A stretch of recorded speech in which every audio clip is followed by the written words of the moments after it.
for the British, control, correct, sure, and against the French. And so, at any rate, the Chippewa Indians and some Sauk and Fox decided to attack the British fort up there, and they devised this plan to capture the fort. The British had no idea, except that Etherington was warned by some of the French traders. Now, even though they had differences with the British, they didn't want to see anybody have problems or get hurt, and so he was actually warned by some of the French traders that the Indians were going to devise a plan for that, and he, for whatever reasons, there are several that we go into and talk about in the book, didn't think that was going to happen. And so basically, around the King's birthday, the Indians planned this because the British were celebrating, and Etherington let the garrison have the day off from guard duty except for one officer, and they went out to watch this annual Bogadaway game, as it was called, and that's the forerunner of modern-day lacrosse. In those days, it was a very brutal game. They had like 600 warriors or natives on each side, and they played for days. And so the Chippewa invited Etherington and the soldiers out to watch the game. And of course, they had wagers on who was going to win. They watched it, and the Indian women, under their heavy blankets, were armed, unbeknownst to the British. And at a certain time, which was a planned signal, they threw the ball towards the gates or over the wall, depending on which account you read, and that was the signal to do the surprise attack. And so the Indian women dropped their blankets, and the warriors had their weapons and attacked the garrison, and there were 21 killed, including one of the British traders. There were 4 British traders there. The rest were taken prisoner, and the Indians gave access to the fort. And they had it for over a year until peace was restored after that. They didn't harm any of the French traders because their complaints weren't against them. But it was quite a surprise attack, and similar to the Trojan horse thing back in the Greek days. But that's a pretty famous incident up there at Michilimackinac. So this is 1763. 63 in June. And so they capture the fort in Michilimackinac, and then also they try in Detroit? They tried to in Detroit. They had a siege for all summer, just like they did at Fort Pitt in modern-day Pittsburgh. And the Indians were never able to overtake the fort. There was actually a battle that the Indians did defeat the British in the famous British American officer Robert Rogers, who was the forerunner of today's Rangers.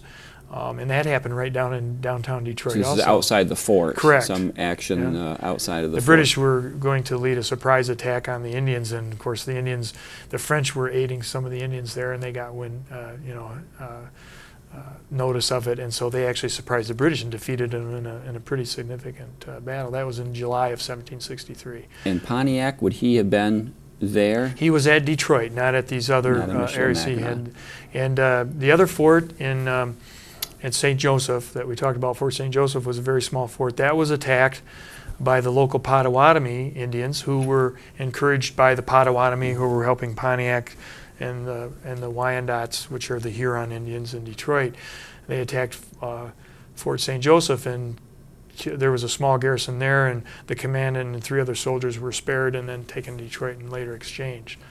So after all these forts were taken, the Indians had it for a year, and they were just left vacant, and the French families who were there just stayed and lived on it. And then later on in the year, the British mounted counter war operations against the Indians out east and in the Great Lakes here to try to quash the uprising. And then eventually it was settled, and the right, the Indians gave up because actually they had a lot of victories in the first year of the conflict, but they still had to feed their families and provide. And so when winter months came, they had to go do hunting and so forth, and so they got discouraged a lot on that, and so kind of gave up, and then they were defeated in a couple battles, famous battles, the next year in 1764 in Pennsylvania and so forth, and that kind of put the end of it. Although Pontiac and several of his followers over ensuing years were trying to wage other conflicts and so forth out in Pennsylvania and New York areas that way. But he eventually made peace with the Indians, and actually Pontiac was murdered by other Indians out in Illinois eventually. But My guest is Todd Harburn, and we're talking about his book. It's The British Military and Pontiac Indian Uprising of 1763-1764. And so much of this really occurred in Michigan. Michigan was the epicenter of Pontiac's rebellion, or this Indian uprising. And tell me what, you mentioned using some of the British archives or material that you must have used. Yes. Where did you obtain your source material? A lot of different museums and archives. A major portion of this collection of original British officer papers, General Thomas Gage and General Geoffrey Amherst, Lord Amherst, who was the British commander-in-chief of all the British forces in North America. Their papers are preserved in the Clements Historical Library at the University of Michigan, which is a very famous historical museum and document center of all major periods, but they have a lot on this era. And so we were actually able to go down and do research and actually read original letters and correspondence, which from the British standpoint. There are French papers in Canada and the National Archives and so forth that have access to it. Unfortunately, the Indians didn't have a written word. That was all pretty much oral and traditional passed down. So a lot of the previous histories are basically based on the surviving documentation from the British or French sources that were in it. And there were a couple other Pontiac books that were done, came out a couple years just before ours did, which were very interesting. They were more based on towards the Indian perspective, and were very interesting. What makes ours, we wanted to try to make ours a little bit different.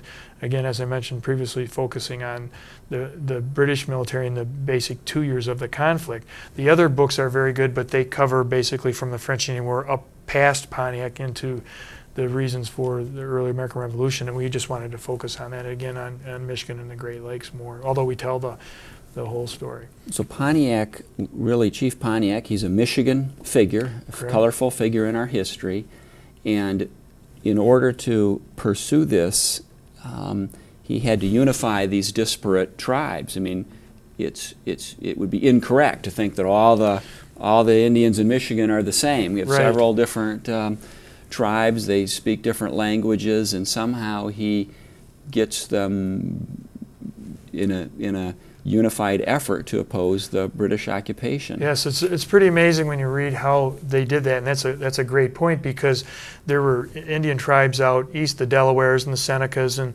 the Mingos and the Mohawks and so on and so forth, who, as you said, had their own grievances and situations in those areas, and so it was amazing. The his other catalyst, as I mentioned, was a Delaware chief by the name of Neolin. They called him the prophet, and he was more into the religious, spiritual aspect of separating white culture from Native Americans, and we talk about that in the book. But he and Pontiac were the ones that unified. In essence, with your question, is that was one of the reasons why the Indian uprising probably never was successful for them, because Pontiac and these leaders had to try to keep all these factions together, and they had differences of opinion amongst themselves and so forth, and so it was very difficult. And the fact that they did have any mounted aspect is quite amazing. People call it Pontiac's conspiracy, and there's been a lot of controversy in past historians about that. Was there actually a conspiracy? Did Pontiac sit down and think this thing up ahead of time? And we talk about that in there, and talk about the differences of the controversial aspects that other historians have written on. And in essence, there was, because there were attempts to do this as a unified effort, but it was not just Pontiac, it was a different one. So yes, there was a conspiracy, but was it by one set plan in a sequential thing? No. So there was a religious or spiritual movement to it. Correct. There's all these different tribes, and they may all have varying degrees of differences with the British, and this kind of all comes together at about the same time.